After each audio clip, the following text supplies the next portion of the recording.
대통령실이 푸틴 대통령의 방북을 계기로 북한과 러시아 간의 유사시 자동 군사 개입을 하는 수준의 조약이 맺어질 수도 있다고 보는 걸로 파악됐습니다. 이러한 정보를 바탕으로 러시아 측에 일정한 선을 넘지 말라는 경고도 이뤄졌습니다. 권남기 기자입니다.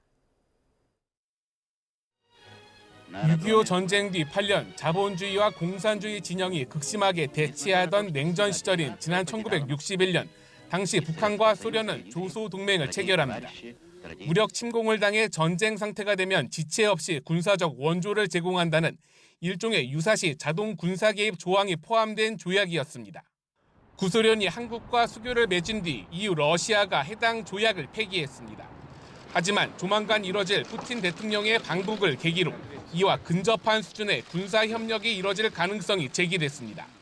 대통령실 고위 관계자는 YTN과 통화에서 북러 군사 안보 협력이 지난 1961년 조소 동맹에 근접한 수준으로 갈 가능성까지 고려해서 살피고 있다고 밝혔습니다.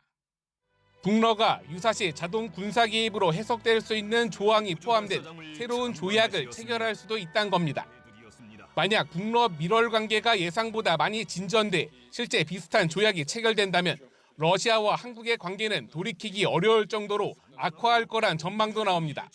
러시아와 북한이 동맹이 되고 자동 개입한다는 얘기는 거의 혈맹이 되는 얘기인데, 만일에 선을 넘는 조약이나 동맹이나 이런 걸 체결해버린다고 그러면 한국을 포기하는 거죠. 대통령실은 이 같은 우려를 바탕으로 최근 러시아 측에 일정한 선을 넘지 말라는 경고성 소통을 했다고 전했습니다. 러시아를 향해 우크라이나 전쟁이 끝나면 과연 남북 가운데 어느 쪽이 더 중요하고 필요한지 잘 생각해 볼 필요가 있다고 강조하기도 했습니다. 또 푸틴 대통령의 이번 방북은 우크라이나 전쟁 때문에 러시아가 아쉽다는 방증으로도 볼 수 있다며 북한의 전략적 가치가 올라갔다기보단 상황적인 이해관계 때문이라고 분석했습니다. YTN 권남기입니다.